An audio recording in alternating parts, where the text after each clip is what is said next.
Ladies and gentlemen, we're joined by head coach John Bonner of Cal State Dominguez Hills and head coach Mike Williams of Grand Valley State.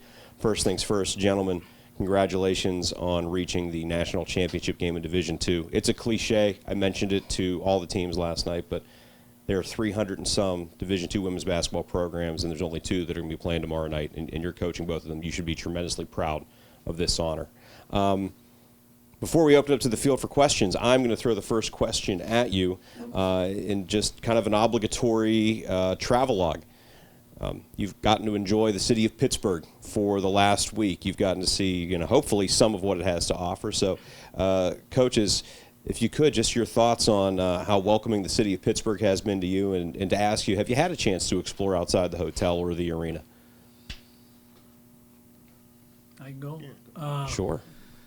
Yeah, I've made mention of it. Been here a few times at some different, as an assistant, now as head coach at some Elite Eights, and I think this has been, probably the best setup that we've had that I've seen. Just the city, being in the city is kind of cool. Being by New Canaan University is cool. The arena is really nice. It's tight. It's well set up. It's brand new. The hotel, it's been really a nice setup. And we found some stuff to do. You don't have a lot of time, but we practiced at a couple different gyms. We went to the Illusion Museum the other day. It was pretty cool. Went to a park, did a walk. Been to some of the different restaurants down here. They got good food, no question about that. But yeah, I think it's been, from my experience, I think our players' experience, it's been really a good setup. Yeah, it's been the hospitality has been great. I think when we meet people out on the street and they kind of find out what we do, they're pretty welcome. They always want to tell you different stuff to do. I learned about inclines or something. I think we're going to go try those out. Some people kind of suggested that's where we just have to go to kind of see it, and all the bridges and those type of things. And so the people have been great. Like Coach said, the food has been awesome, and so so far so good for us. I'm going to ask where you guys have been dining, but we'll save that for later. So the national championship game, obviously, last game of the year, most important game of the year. How much does your process as a coach change in the way you prepare your teams and maybe the way you prepare your teams, how you break things down? I'm curious to know what your processes are like in this single game situation. Ours stays the same. I don't think there's for us, we always tell our players there's no game that's bigger than the other, and yes, this is going to come with a lot, right? It's the national championship, but we don't want to put any additional pressure on our players. We're going to have them prepare the same. I think me and my staff will probably get a little bit more deep into things or try to break down certain things to make some decisions about just small adjustments, but we're going to be who we are. That's what's got us here, and that's what we're going to continue to do. Yeah, I think to echo that, it's been one game at a time, one practice at a time for our team as well. It really has, and we talk about all the time, and Coach said it, man, not one game's not bigger than the other. However, when you get to this point, you get these games, a little different pep in your step. You know that. We all know that. And again, I don't think you can't make huge changes. You don't have the time. You don't have the preparation. You can't watch tons of video. So I think it's really subtle changes. You kind of, at this point in time, after whatever it is, 30, 40 games, you're kind of who you are. I'm going to follow up on that real quickly, and maybe I'm asking you something you don't want to divulge. But so when you get in a tournament situation like this and you know that, okay, well, we could be playing Team X, Team Y, Team Z, do you have different assistants? Are they spending, maybe more time on studying Cal State Dominguez Hill, saying, we could get them in a final, so let's pay a little bit more attention to them now than normal? Or likewise, do you just take it one game at a time with that prep? For us, it's collective. I mean, clearly when the brackets first came out, we kind of divvied that up amongst, my entire staff, and they all kind of had some people on our side of the bracket, and then we had some other people on the other side. But then as teams become eliminated, then you start to hone in on one team. But we're going to meet as a staff and talk about the team that's right in front of us, just because, you don't want to look too far ahead. And so we focus mainly on just the team that we're going to play. Yeah, we don't look too far ahead either, but I did. I've watched them throughout the year a little bit. Same. Throughout the year, same. Yeah. Pretty good idea they might be here, but no, I think you don't have time because you can look ahead all you want, but you can't prepare because you got to prepare for the team that's ahead of you. You know? Sure. And again, when you win the region, you've got a few days. You take 2 days off. You got about 3-4 days to prepare. Do you mix another team at that point in time? Usually, maybe a little bit, but you got to prepare for the team you're playing next, and just hope you're prepared when you play the next team after that.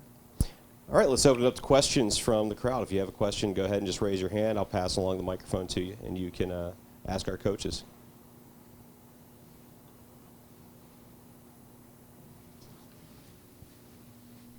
Thank you. Coach Bonner, your university has had programs on the men's and women's side in the Elite Eight this year. Can you talk a little bit about what that means for not only the basketball programs and athletic department, but also the campus community and community at large? What has that impact been like? Yeah, it's huge. It's huge. Our university, Cal State Dominguez Hills, is a very close-knit community, and, they're going to always celebrate success. We've had success with our softball program. They're always kind of in the national running. Our men's soccer program has done really well, and so now to have men's and women's basketball kind of on that same page, it's been incredible, right? I mean, my emails are flooded. No one really has your number. They have your work phone, but now everyone's like blowing you up from there. And the city of Carson, they get behind you and they're celebrating us as well. And so it's just been an incredible time for both programs. We're trying to stay in touch with each other. We kind of do mutual watch parties, so that's been fun. But I think it's a good time just for our whole department to kind of celebrate the things that we're doing and for our student athletes to experience what that support really feels like.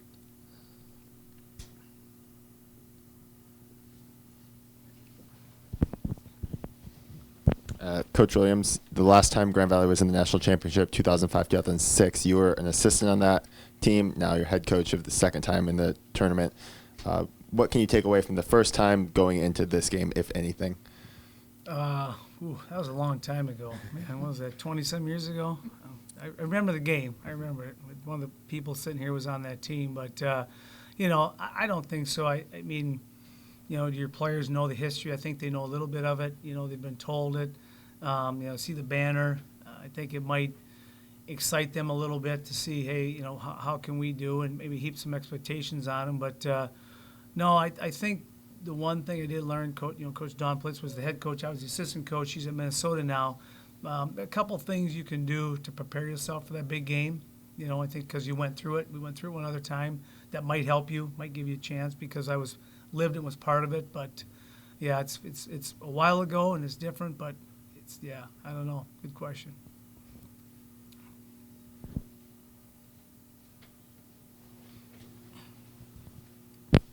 Hey, Coach Bonner and Coach Williams, this is for both of you. So I was noticing yesterday during the semis, when you looked at the Final Four teams that were in the semis, all four of you are top 10 in the country in scoring offense. And I know you both hang your hats on the defensive end, and that'll certainly be a big factor tomorrow. But just what are you seeing in the trend of offenses, especially in Division II, that would speak to why the Final Four teams are so good on the offensive side of the ball? Well, it's a great question, and we've always been kind of a defensive team and never really put up offensive numbers like we are this year. And so we made a decision after last year going in this year that we had to change our style a little bit. And I'm kind of a conservative control freak, so that was kind of a tough thing to do. But we've kind of changed a little bit so we could put some more points on the board. I think it's helped you. I think you kind of look in the tournament, the teams that make deep runs, you have to be able to score. You got to be able to score points. And so, like you said, all the teams, the top teams, offensively are the ones that are still left, and I think that's why. And you can defend all you want, but you got to eventually put the ball in the basket in order to keep moving on. And so, we switched our style a little bit. Yeah, I think the shift in women's basketball is just incredible right now, right? There's such an emphasis on what is marketable, and a lot of that is their ability to score. Clearly I had to learn for our program in particular. We've always been a high-scoring team, even when we were a bad team, but we had to add the defensive end. But I think the way that the game goes right now and the admin of, they use so many trainers and those type of things, they're always working on their offensive skills.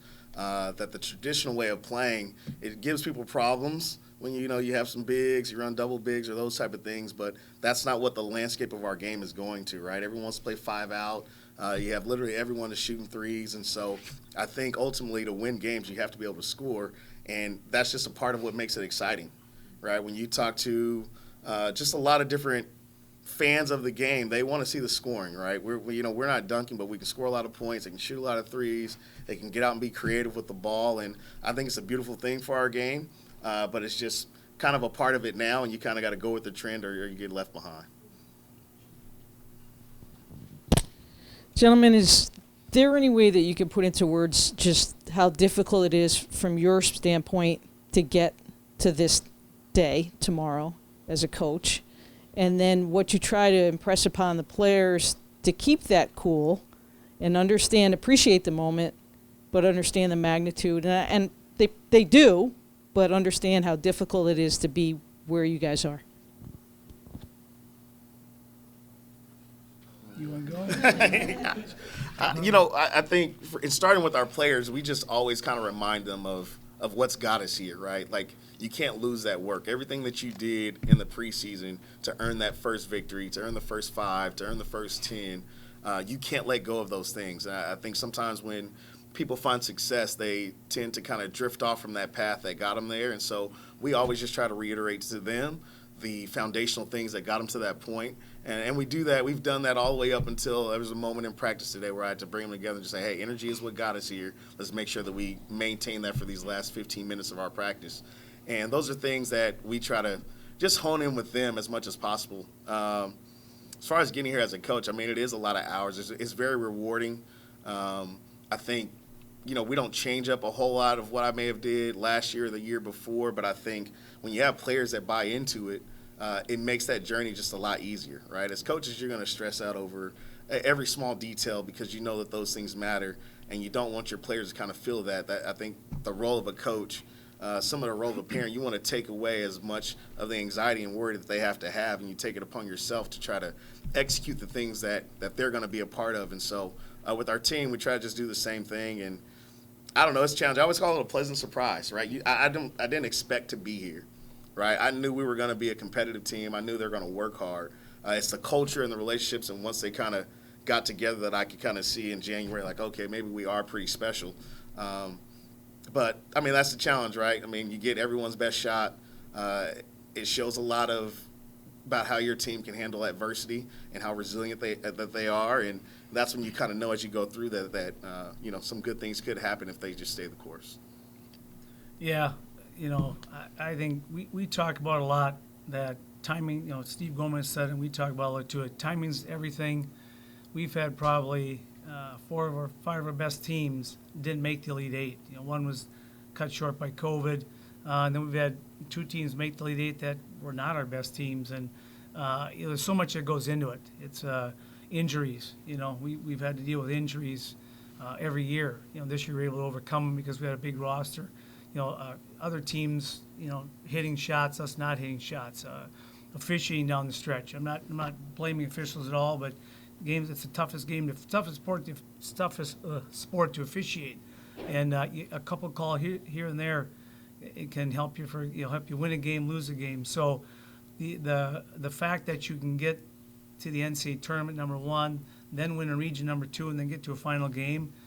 Man, there's a lot that goes into it, and our players have done a great job this year enjoying every game. I don't do that. They try to get me to do that. My job is to look on to the next game. But you heard in the press conference, Nicole Kameen, she's a happy-go-lucky player, and I struggle with it, but it's also been good for me because you got to enjoy it. You got to enjoy every time you win because winning's not easy. Coaches, sorry, I think you were raising your hand. Coaches, I think one of the buzzwords that we've heard a lot this week when speaking to all 8 teams has been relationships and talking about the relationships on those teams. What is it about your teams for each of you that you feel, what relationships philosophically that have helped get you to this point? Repeat that one. Yeah, I know. I kind of garbled my way through it. So we've talked about relationships all week, and so when you look at your teams, the relationships they've built, the kind of camaraderie they have, what is it that's really made them special in your eyes that have gotten them to this point? You know, I think our group's been together, you know, for so long. You know, with these 3 COVID seniors, we've had 1 transfer. So these guys have been together. They've lived life now for 2, 3, 4, 5 years. I think we do a lot of things, a lot of team building things that help our players connect. I think when they come here, they know that they have to buy into the team mentality and winning, and not, you know, it's not about playing time. You saw this year we've got players that had started the last 2 years. One was all region, coming off the bench. You know, we tell them it's going to be the best fit to help us win. And I think when you buy into that, you just kind of connect. You know, I think these guys connected. They're really, really a close-knit group. And we've always had pretty close-knit groups, I think. I believe that. And this one is probably one of the most connected groups we had. You know, and I think they're you know, not that it's end all, but they're a real strong faith-based group, and that helps them, I think, connect a little bit. And man, it's fun to see them. It's fun to see them pull together in everything they do. Yeah, when we bring players here, in the recruiting process, I always tell them, hey, if this is a transactional thing for you, it just won't work here.